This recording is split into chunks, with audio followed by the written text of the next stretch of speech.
gustong makipagkulab sa Kalingap. Actually po ito ay dating Kalingap na nawala. Hindi pa po tiyak, hindi pa sigurado kung totoo yung collaboration. Kung totoo talaga na makipagkulab itong si Mang Iking o Dr. Love sa Kalingap. Binanggit dito ni Mang Iking na gabi-gabi niya itong pinag-iisipan. Kasi tapos na yung masayang araw nila tapos na. Kaya ang plano sa Kalingap makipag-collab. Hindi ko alam. Wala mo sinasabi sa atin na makipag-collab sa atin. Gusto lang bumalik. Nagpaalam gustong bumalik. Pero alam mo na, ang ayaw na bumalik, na pabalikin si Dr. Love, siyempre po yung buong team Kalingap. Maliban kay Kalingap Prab at sa mga Keyboys, buong team Kalingap. Kalingap community. Ayan, ayaw nila. Ang gusto ni Kuya Bal, pag aalis ng Kalingap, masaya. No, tahimik, katulad ni Dodong Ruel, di ba? Rochelle community dati. Hindi naman niya kinalaban si Kuya Bal, di ba? Mga Kalingap, mga supporters lang naman, yung mga nambabas kay Kuya Bal. No? Pero itong sila Dodong, hindi naman niya kinalaban sila Kuya Bal. Hindi nyo katulad, bago kayo umalis, kinalaban nyo itong si Kuya Bal Santos Matubang.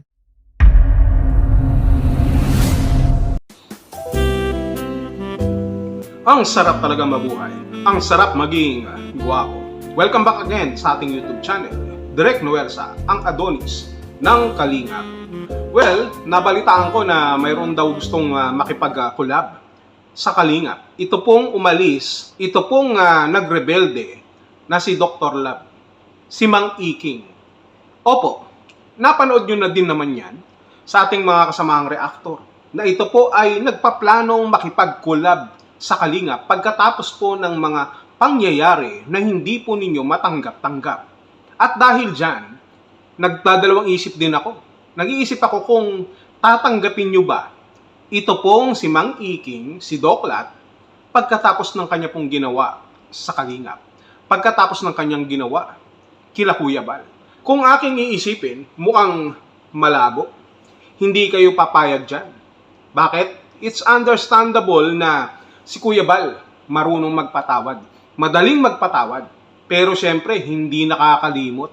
Hindi porket mabait si Kuya Bal, hahayaan niya na lang na ganun-ganun na lamang. Dahil baka gayahin ng marami sa atin na kapag gumawa ng masama, ng hindi tama sa Kalingap at babalik ng walang kaabog-abog, ganun na lang. Kung kay Kuya Bal, dahil masyado siyang mabait, pwede pa. Pero sa mga taga-suporta ng Kalingap, mukhang maninigas sila. Kaya nga, ano ba ang basihan para makabalik itong si Mang Iking o si Doc Lat sa Kalingap para makapag-collab? Sa collab na lang. Siya ba ay may karapatan? Kasi sa atin, kung ang nangyari sana, umalis sila ng Kalingap na walang dala-dalang problema, walang magiging problema. Kung si Mang Iking o si Doc Lat ay umalis sa Kalingap para palaganapin ang Kalingap, para maging kumbaga ay sub-community ng Kalingap, wala sanang magiging problema, mas makakatulong pa. Kung si Mang Iking ay lumabas sa Kalingap sa magandang pamamaraan at maayos na reputasyon at relasyon sa Kalingap, wala sanang magiging problema kahit 24/7 pa sila mag-collab. Pero dahil alam natin ang nangyari, alam natin yung kaguluhan na sumabog, sumambulat sa ating mga face, maraming magtataas talaga ang kilay niyan at hindi papayag. Sino siya? Sino siya para bumalik sa Kalingap? Kung babalik yan sa Kalingap, kami na lang aalis. Kung babalik yan sa Kalingap, hindi kami papayag. Over our dead body. Ganyan ang sasabihin ng marami po sa atin. Kasi nga, hindi maganda yung kanila pong paglabas sa Kalingap. Meron po silang paninira na ginawa, meron po silang kasalanan na ginawa sa Kalingap. Hindi lamang sa mga partikular na tao na kagaya nila Kalingap Edu, nila Kuya Bal, kung hindi sa buong Kalingap mismo, ang kasalanan po nila ay pagtatraidor at pagbabaliwala sa tiwala ng Kalingap. Yung utang na loob. Kaya hindi mangyayari yan nang basta-basta ganun na lamang. At kung ating ikukumpara yan kay Dodong Ruel sa pinsan ko, malayong malayo. Malayong malayo po na hindi nyo makikita, parang light years away yung sukatan ng distansya. Kasi si Dodong Roel, we all know na nagkaroon ng kahit papano may mga issue. Nung ang Rochelle po ay nasa Kalingap pa, nagkaroon po ng hindi pagkakaintindihan, nagkaroon ng konting kiskisan dyan o misunderstanding o kung ano-ano pa. Subalit ito po ay inayos. Ginawan po ng paraan. At isa na po dyan, yung kanila pong paghiwalay sa Kalingap. Malinaw na malinaw po sapagkat simula nang umalis si Dodong Roel sa Kalingap, wala pong naging problema ang Kalingap at sila. Wala pong nangyaring paninira, pagwawakwak, wala silang tinangay na binipisyari ng Kalingap. Malaki ang kanilang pinagkaiba ni Dodong Roel. Si Dodong Roel gumawa ng sarili po niyang pangalan. Naging maayos pa rin ang relasyon sa Kalingap kahit na sila po ay humiwalay. At malinaw din, nung sila po ay humiwalay, ito po ay sa magandang layunin ng pagpapalaganap ng adhikain po ng Kalingap. Kumbaga, ito po ay produkto, napakagandang produkto, na marahil ay sasabihin ng iba na, kaya umalis si Ruel sa Kalingap kasi nga, pinag-iinitan nyo si Ruel. Kasi nga, ganito ang ginawa nyo kila Ruel. Hindi po.